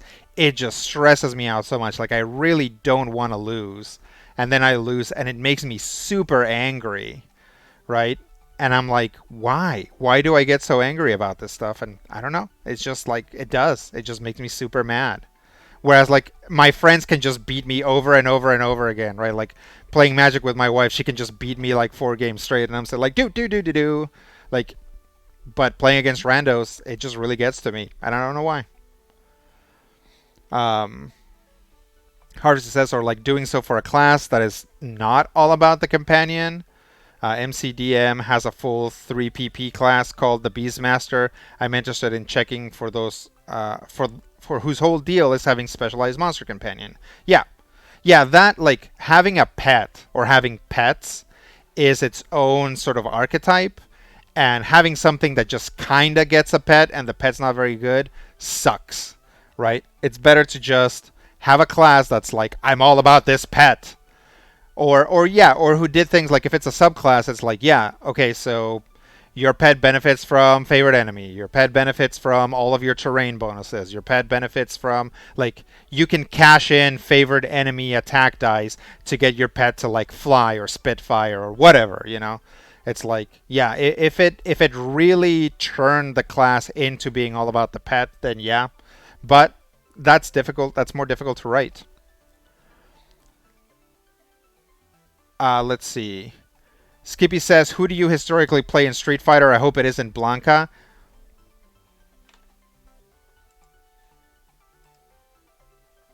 My main in Street Fighter is definitely Blanca.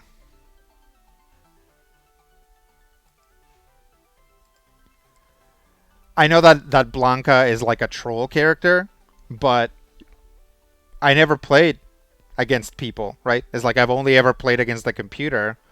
So to me, like Blanca's not annoying, and playing against them wasn't that annoying because the computer only knows how to do X, Y, or Z. So it's like, yeah, of course, when I sat down to, or when I like went to an arcade to play Street Fighter 2, I was like, one of these guys is a monster. Of course, I'm gonna pick the monster, and Blanca's been my default main since then. Um, but since I kind of rediscovered fighting games with Mortal Kombat 11, like I basically stopped playing fighter games altogether. But since my renaissance with Mortal Kombat 11, I've realized that I need to play characters whose actual playstyles match the playstyle that I want to use. Um, so because I started with Kung Lao is all about combos, and I can't do an extended combo to save my life. So I was playing the character not in the way that it was supposed to be played, right? So for Strive, I was like, okay, I'm gonna play all these characters and see who I like. And I liked Kai, and even though it's kind of boring to like Kai, I'm like, I like Kai. I can do his inputs. He even now has a way to turn into a monster if his life gets too low, and I'm bad at it, so very often I have the opportunity to turn into a monster because his life is too low. So yeah, so when Street Fighter 6 comes out, you know, assuming that Blanca's playable from the get-go, I'm going to try to play him a little bit, but also I'm also going to try and see which character matches my play style. Sinjadolo says used to play Ken in Street Fighter 2. I'm like Ryu but edgy.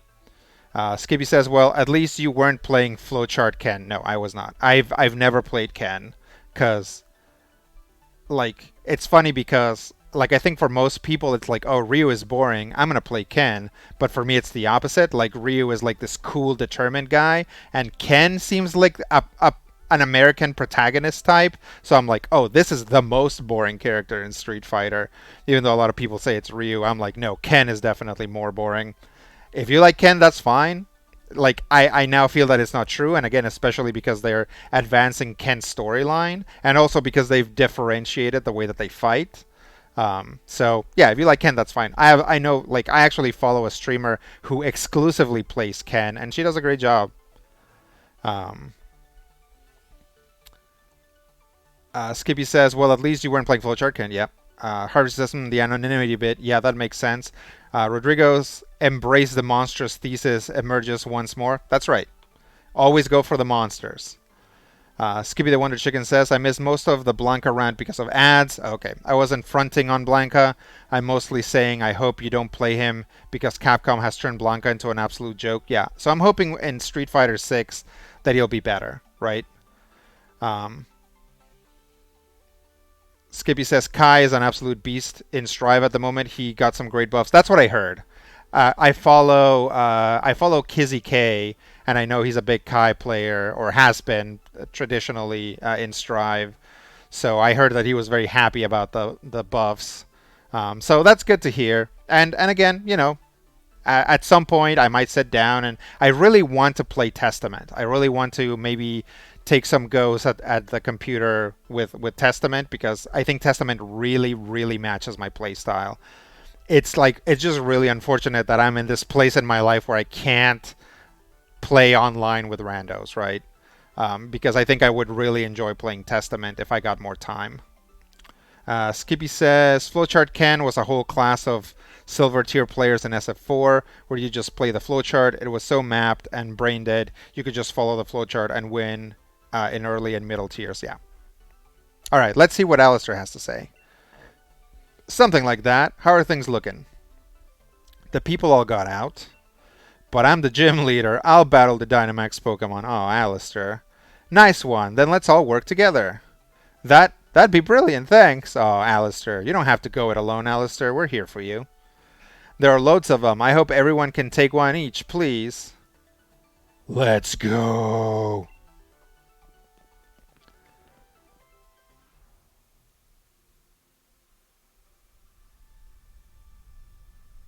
Alright. I did not even look at my party. Oh, man. Did I go to a Pokemon Center or are most of my Pokemon knocked out? Oh, I guess whenever you enter a Dynamax battle, you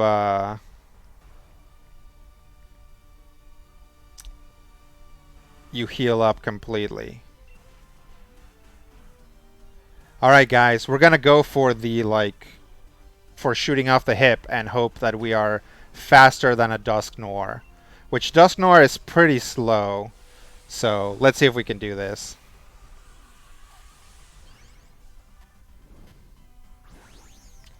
If not, we're probably gonna get hit by their own max ghost spell and then immediately die.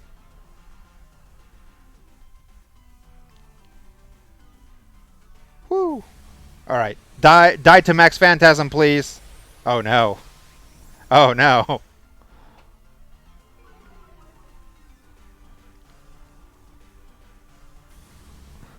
Okay, don't die to Max Phantasm. Whew. Thank you, Eviolite, and I guess thank you, Max Phantasm, right? Because does that... What does that do? Oh, it lowers regular defense. Okay. Alright, we can do this. Get him, MTG player.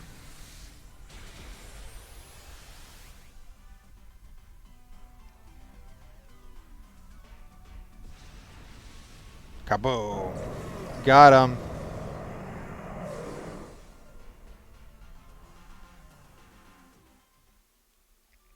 Thanks a lot.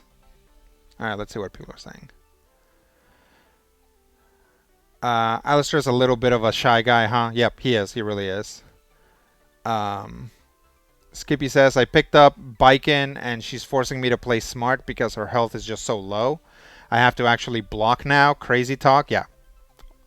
Learning, like, I have had to learn to block with Strive just because damage is so high. And that's good. Blocking's good.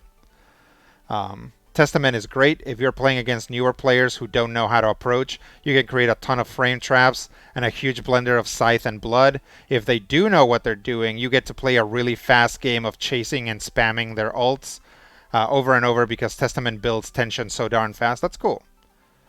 Harvestry says, faster? Yes. Hit harder? Don't know. Dusknoir is bulky. Yeah, he is bulky. Let's see. The Pokemon have all calmed down.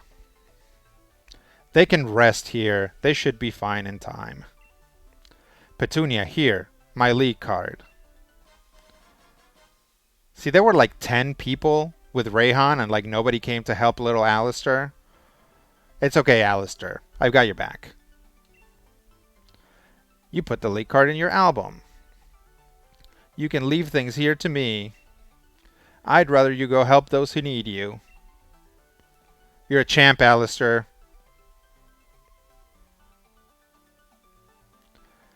Looks like most of the stadiums have got this. Looks like most of the stadiums have got this Dynamax problem sorted out. Let's keep up the pace, Petunia. There's only one Pokemon Stadium with Dynamax trouble left. Let's finish this already. Alright. Well, let's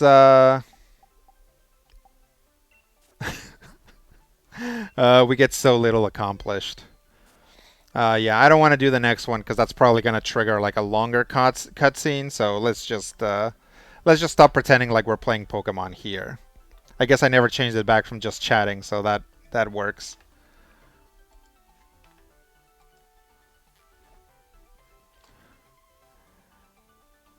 All right. Sigidoli says, "Right, friends, I need to go to bed. More derailing next week." Yes, thank you. I'll see you guys then. Skippy says, Alistair is great. Really glad I went with Shield as my original run. What a cool little dude. Yeah, I feel like I should have gone with Shield. But I ended up going with Sword the first time around, which I guess it's fun because now we get to play Shield on stream. So you got that going. Skippy says, we got a lot done. Lots of discussion done, at least. Yes, lots of Pokemon and D&D discussions covered, which is very important. Harvester says, fake gamer boy pretends to play Pokemon for views, tears apart role-playing games for 2 hours. Yeah. Fake gamer doesn't even want to play Pokemon, just keeps talking about the differences between multiple Dungeons and Dragons editions. What a normie thing to do. Maybe someday. But yeah, here, let me get some actual music going. We'll turn off game music.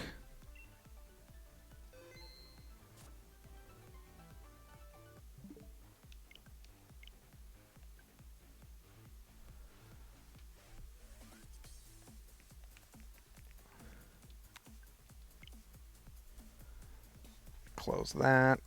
There we go.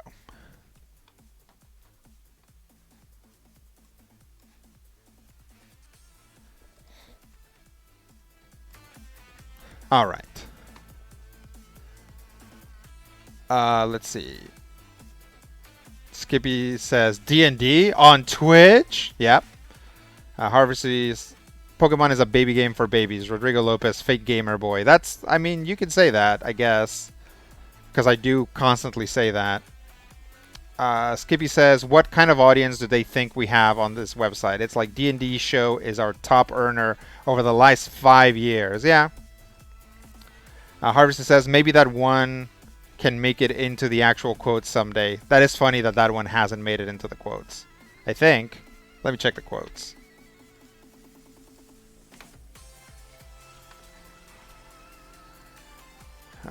Streamlabs.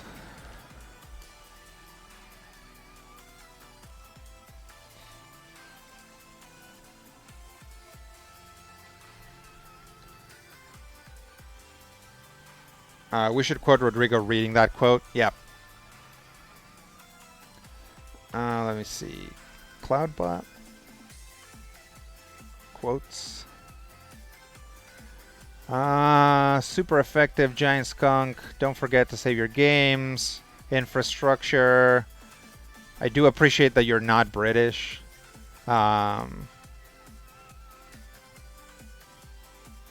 Yeah, something stupid. Mana Surge. My wife respects my opinion up to a point.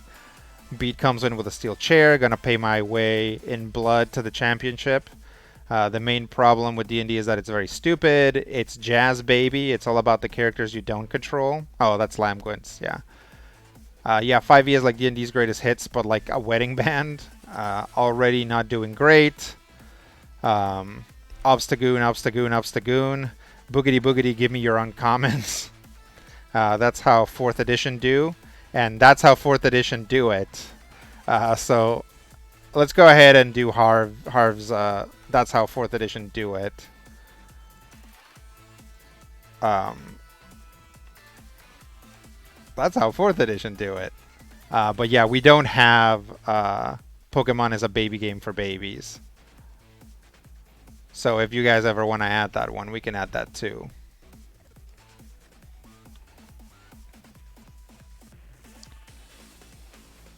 And clip it. Yep. Clipped it.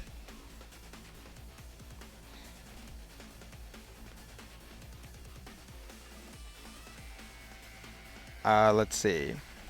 So yeah. What else is going on? We are obviously still playing Pokemon Shield because, as always, we're moving at a crawl.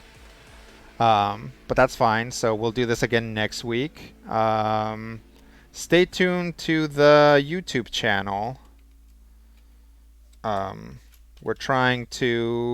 getting a bunch of clips there. You can also, so Twitch doesn't keep the VODs, right? The videos of the full streams for more than a certain amount of time. So they're all archived at our YouTube channel. So you can see old versions. You can see the very first poison run there, or the very first session of the poison type run if you wanted. Or you can watch the entire poison type run if you wanted. There's also a bunch of clips that you can check out. So it's good times.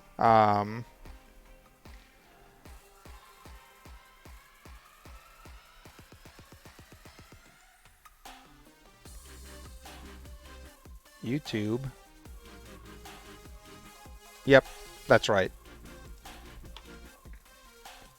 There you go. Pokemon is a baby game for babies. Oh, we don't have Pokemon is a baby game for babies. Yep, that's right.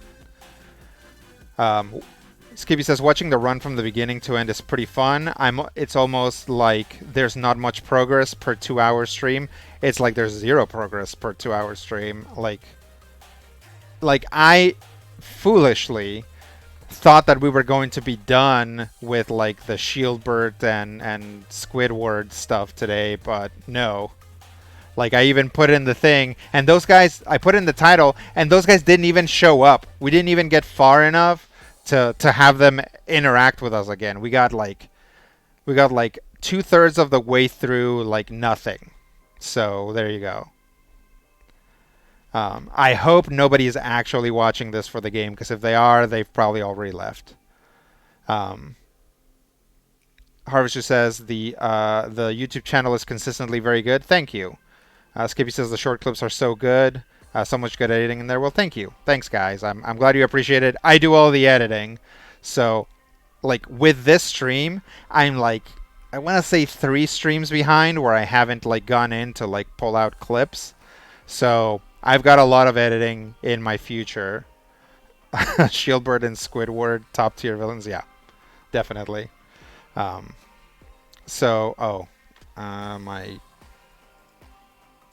check. Yeah, there we go. Yeah, Squidward and Shieldbert, classic Pokemon villains. All right, so we will just leave it there. Thanks, guys, for checking out the stream. Thank you to any new viewers that might have like stopped by. And yeah, we will see you guys soon. Thanks so much, guys.